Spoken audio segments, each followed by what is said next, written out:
অনেক মানুষ আছেন যারা থাইরয়েডের রোগে ভুগছেন। তারা ডাক্তার দেখাতে আসেন, আমাদের ক্লিনিকে আসেন, তারা ট্রিটমেন্টও করান, ওষুধও খান, কিন্তু থাইরয়েড রোগ সম্পর্কে বা থাইরয়েড সম্পর্কে মানুষের নানা রকম প্রশ্ন থাকে। এমনিতেও আমরা দেখেছি যে সাধারণ মানুষের মধ্যে থাইরয়েড রোগ সম্পর্কে নানা রকম ভুল ধারণা রয়েছে। আর বিশেষ করে যারা চিকিৎসা করাতে আসেন তারা তো আরও নির্দিষ্ট করে কিছু প্রশ্ন করেন বা তারা জানতে চান, এবং এই প্রশ্নগুলো বা এই বিষয়গুলো প্রত্যেকটা থাইরয়েড রোগীর জানার দরকার, যাতে করে তাদের অসুখটা ভালো করে নিয়ন্ত্রণ হয়। আর এমনি যে সাধারণ মানুষের মধ্যে থাইরয়েড সম্পর্কে অনেক রকম ভুল ধারণা রয়ে গেছে, সেগুলো দূর হওয়া দরকার। তো আজকে আমি একটা নতুন উপায়ে সে সমস্যার সমাধানগুলো বলবো। আমি প্র্যাকটিস করতে গিয়ে দেখেছি যে মানুষের মোটামুটি কিছু প্রশ্ন থাকে থাইরয়েড রোগ সম্পর্কে, সেগুলো আমি একটা জায়গায় লিখেছি। আমি একটা একটা করে বলবো এবং তার উত্তরটাও দিয়ে দেবো। এতে করে কি হবে, আপনার একেবারে বুঝতে খুব সুবিধা হবে যে আপনি যে প্রশ্নটা করছেন বা যেটা জানতে চাইছেন তার নির্দিষ্ট উত্তরটা কি হবে। প্রথমেই বলে রাখি যে থাইরয়েডের তো নানা রকম অসুখ হয়। অনেক পেশেন্ট এসে বলেন, ডাক্তারবাবু আমার থাইরয়েড হয়ে গেছে। এবার দেখুন, থাইরয়েড হয়ে গেছে কথাটার তো কোনো মানে দাঁড়ায় না। থাইরয়েডের নানা রকম অসুখ আছে, তবে দুটো অসুখ আমরা খুব বেশি পাই, আর অন্যান্য যে অসুখগুলো রয়েছে এগুলো আমি কম পাই। তো ওইগুলো নিয়ে আজকে আমি আলোচনা করব না।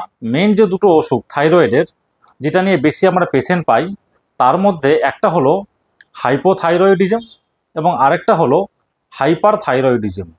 আমাদের এই গলার সামনে থাইরয়েড গ্ল্যান্ডটা থাকে।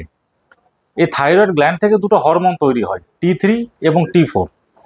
এবং এই যে T3 T4 তৈরি হয়, এটাকে তৈরি করতে সাহায্য করে TSH নামে একটা হরমোন, যেটা আমাদের ব্রেনের পিটুইটারি গ্ল্যান্ড থেকে আসে। সেই পিটুইটারি গ্ল্যান্ড থেকে এসে থাইরয়েড গ্ল্যান্ডকে উত্তেজিত করে এবং থাইরয়েড গ্রন্থি থেকে দুটো হরমোন তৈরি হয়, T3 T4। এবার যদি কোনো কারণে এই থাইরয়েড গ্ল্যান্ড থেকে T3 T4 এর তৈরি হওয়াটা কমে যায়, তাহলে ওপর থেকে TSH এর লেভেলটা বেড়ে যায়। এটাকে বলি আমরা হাইপোথাইরয়েডিজম, অর্থাৎ থাইরয়েড গ্ল্যান্ডের কার্যকারিতা বা থাইরয়েড হরমোন তৈরি করার যে ক্ষমতা সেটা কমে গেছে। আরেকটা হয় হাইপার থাইরয়েডিজম, অর্থাৎ আমাদের থাইরয়েড গ্ল্যান্ড থেকে T3 এবং T4 এদের প্রোডাকশানটা বেড়ে যায় বা পরিমাণটা বেড়ে যায়, এবং ওপর থেকে যেটা আসছে ব্রেনের পিটুইটারি থেকে TSH, সেটা কমে যায়। তাহলে এই দুটো হলো মোটামুটি অসুখ, হাইপো এবং হাইপার থাইরয়েডিজম। আজকে আমি এই দুটো নিয়েই বলবো।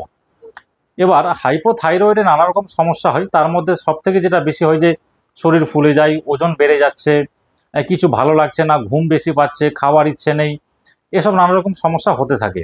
আমরা TSH রিপোর্ট করি, করে দেখি যে TSH বেড়ে যায় এবং T3 T4 কমে যায়, সেটা হলো হাইপোথাইরয়েডিজম।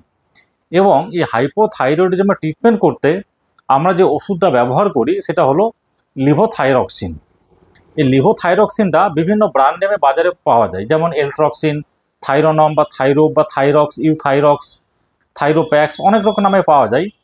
অনেক পেশেন্ট অনেক ব্র্যান্ড খান, যে ডাক্তার যেরকম প্রেসক্রাইব করেন।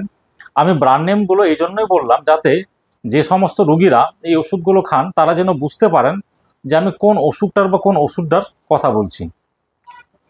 এবার প্রথম যে জিনিসটা আপনাকে জানতে হবে, এই যে লিভোথাইরক্সিন ওষুধটা আমরা খেতে বলি, এটা আপনাকে একদম সকালবেলা খালি পেটে খেতে হবে।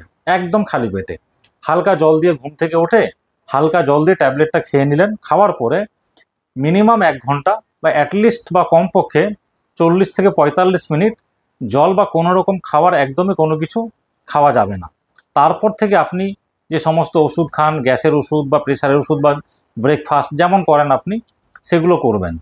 এবার হচ্ছে যে কিছু মানুষ থাকেন যাদেরকে হয়তো খুব আর্লিতে ঘুম থেকে উঠতে হয়, এবং ঘুম থেকে উঠেই তাড়াতাড়ি রেডি হয়ে খাবার খেয়ে ব্রেকফাস্ট খেয়ে হয়তো কাজে বেরোতে হয়। তাদের ক্ষেত্রে ওই যে 1 ঘন্টা বা 40 মিনিটের গ্যাপটা সেটা নাও পাওয়া যেতে পারে। সেই সমস্ত মানুষ দুটো জিনিস করতে পারেন। একটা হলো যে আপনি যে সময় ঘুম থেকে উঠছেন তার 40-45 মিনিট আগে মোবাইলে বা অ্যালার্ম দিয়ে রাখুন। তাহলে কি হলো, ঘুম থেকে উঠলেন, ওষুধটা খেয়ে নিলেন, আবার 40 মিনিট ঘুমিয়ে নিলেন, তারপরে ঘুম থেকে উঠে বাকি আপনি ব্রাশ ট্রাশ করে রেডি হয়ে ব্রেকফাস্ট করে খাওয়া দাওয়া করে বেরিয়ে গেলেন। এটা একটা করা যেতে পারে। আর না হলে রাত্রি খাওয়ার যখন শেষ হচ্ছে তার 4 থেকে 5 ঘন্টা পরে ওষুধটা খেয়ে নিন। তাহলে ওই যে খালি পেটের যে ওষুধ খাওয়ার ব্যাপারটা সেটা কিন্তু আপনার হয়ে যাবে। এবার এখানে অনেকের প্রশ্ন থাকে যে খালি পেটেই বা কেন খেতে হয়, যদি ওষুধটা খাবার অল্প পরে আমি খাবারটা খেয়ে নিই বা খাওয়ার পরে খাই তাহলে কি সমস্যা হবে। এবার দেখুন, ওষুধটা খাওয়ার অল্প সময় পরে খাবার খেয়ে নিলে বা খাওয়ার পর যদি ওষুধটা খাওয়া যায় তাহলে কোনো পার্শ্ব প্রতিক্রিয়া বা সাইড এফেক্ট কিন্তু হবে না। যেটা হবে যে খাবারের সঙ্গে যদি গ্যাপটা কমে যায় তাহলে আপনার পেট থেকে ওই হরমোনটা রক্তে কম যাবে, তাহলে যতটা কাজ হওয়ার কথা বা যতটা সিমটম কমানোর কথা ততটা কিন্তু কম হবে না, যার ফলে ওষুধের কার্যকারিতাটা কমে যাবে। আসলে লিভোথাইরক্সিনের সঙ্গে খাওয়ার একটা সাংঘাতিক রকম ইন্টারাকশান রয়েছে।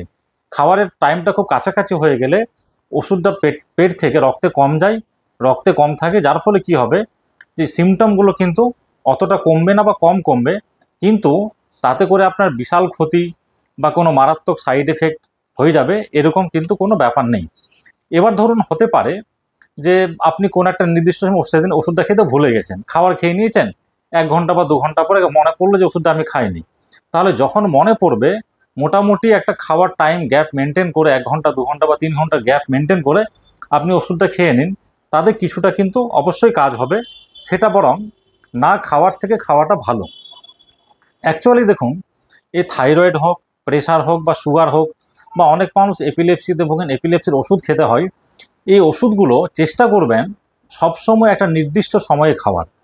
এতে করে কি হবে, আপনার রক্তে সেই ওষুধের মাত্রাটা, কনসেন্ট্রেশন বা ঘনত্ব ঠিকঠাক মেনটেন হবে এবং আপনি যে রোগের জন্য ওষুধটা খাচ্ছেন তার কন্ট্রোলটা কিন্তু খুব ভালো হবে।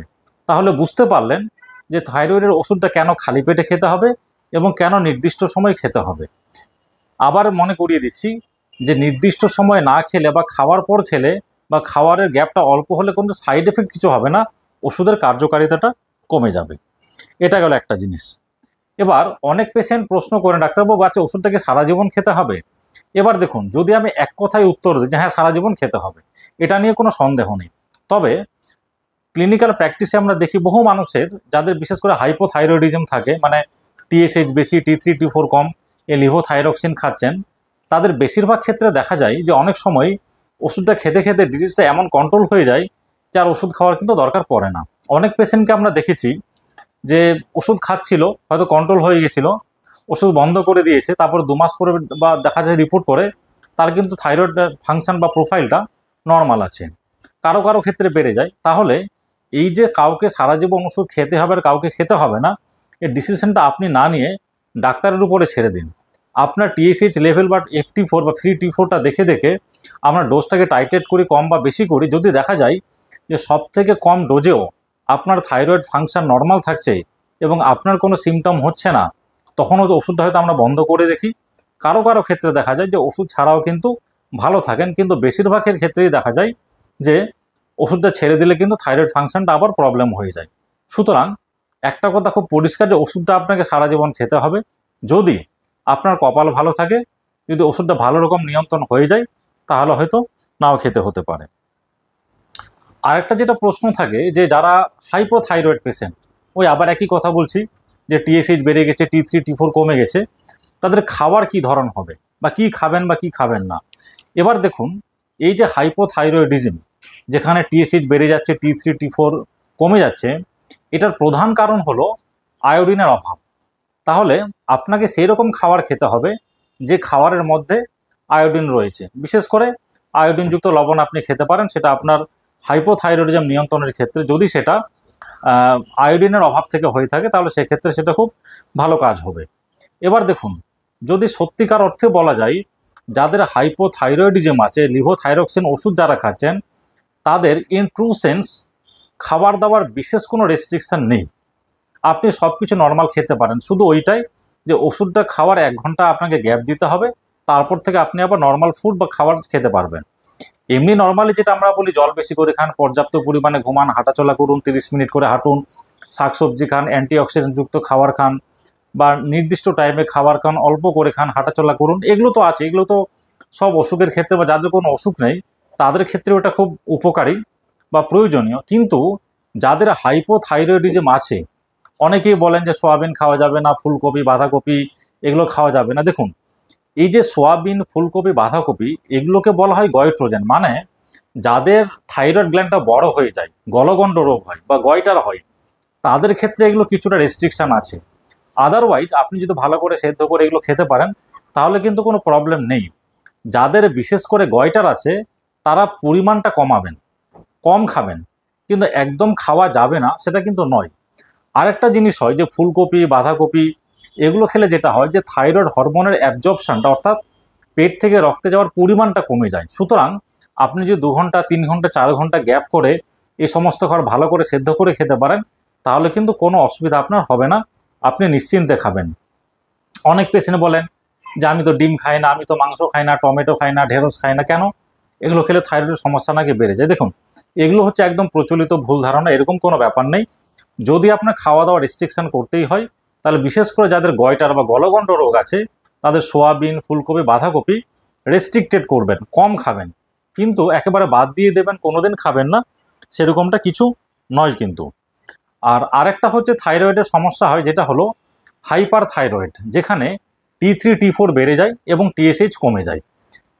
সেখানে যে ওষুধটা আমরা ব্যবহার করি সেটা হলো নিওমার্কাজোল, বা হচ্ছে এটা ব্র্যান্ড নেম যদিও, তাতে কার্বিমাজোল আছে বা মেথিমাজোল ব্যবহার করে থাকি আমরা। কার্বিমাজোল আমাদের শরীরে যায়, মেথিমাজোলে কনভার্টেড হয়, তারপরে সেটা ওই থাইরয়েডের অ্যাক্টিভিটি হরমোনগুলোকে কমিয়ে দেয়। এই ওষুধটা আমরা সারাদিনে মোটামুটি 2বার 3বার, কাউকে 4বার পর্যন্ত দিয়ে থাকি। এই ওষুধটার ক্ষেত্রে একটাই শুধু মনে রাখবেন যে একটা নির্দিষ্ট সময়ে খাবেন, যে সময়গুলো ডাক্তারবাবু বলে দেবেন একটা নির্দিষ্ট সময়ে খাবেন, তাহলে আপনার রক্তে ওই মানে ড্রাগটা বা ওষুধটা ঠিকঠাক মেনটেন হবে ও আপনার ওষুধটা ভালো করে নিয়ন্ত্রণ হবে।